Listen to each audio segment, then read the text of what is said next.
I'm just going to come out and say it. I think Reassurance, if it comes out in its current form, is going to be one of the strongest perks in Dead by Daylight, like a new meta perk. Currently, the way the perk works in the PTB, when within a 6-meter radius around a hook survivor, use the active ability button 2 to pause their struggle progression for 30 seconds. Reassurance has a 40-second cooldown.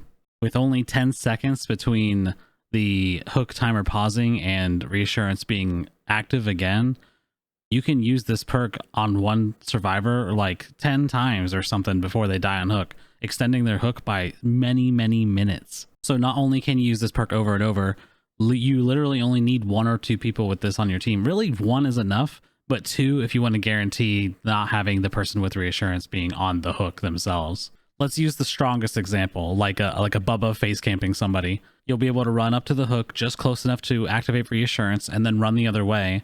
The Bubba is either going to not chase you and stay there, or he's going to chase you to down you, but then he can't be in 2 places at once, so you crawl away and it splits his pressure. It's like a lose-lose for the killer. Meanwhile, during this time, your other teammate or 2 is doing gens, or unhooking somebody else, or working on the door, or resetting, or doing literally anything productive to punish that camping. You know, I play both killer and survivor about equally, and like I understand the pressure to camp somebody, especially like in endgame, like where you kind of have nothing else to do. Like the doors are ready, everybody's healthy, what are you going to do, just chase them out the exit gate? With that being said, it's no joke that like camping is a massive like problem in the community. Not problem as in like game balance, but like the people enjoying the game. That's what comes first, right? Is fun comes before fairness.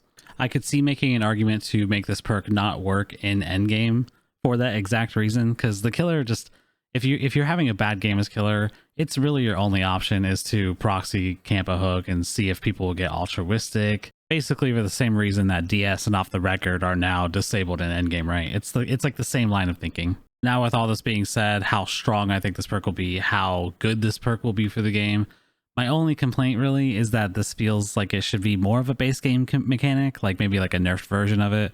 Like what if we had like a baby version of Reassurance base kit and then you could run the perk for an even stronger version, like similar to current borrowed time and then the base kit borrowed time? Reassurance almost falls into that second chance perk category, doesn't it?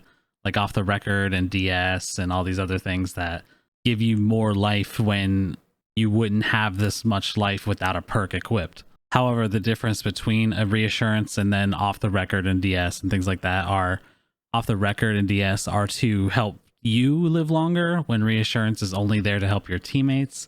So I kind of see Reassurance never being used in solo queue, even though that's where it would shine the most. Just more of a reason for this perk idea to be a base kit mechanic, right? I'm not saying the game is currently balanced around the idea of a base kit Reassurance, but if it makes the game more fun for everybody to make a Reassurance base kit, then I would say we need to do it, see how it affects the game, and then change killer, buff killer in a way that they can keep up and, you know, go for this 12 hook kind of game. I'm kind of just spitballing here because I think Reassurance is going to like basically completely change the interaction between survivor and killer. I mean, hell, I can see people using this perk to buy more time on a hook when the killer isn't even camping, just because it might just be more convenient. Like I feel like it's going to be that powerful.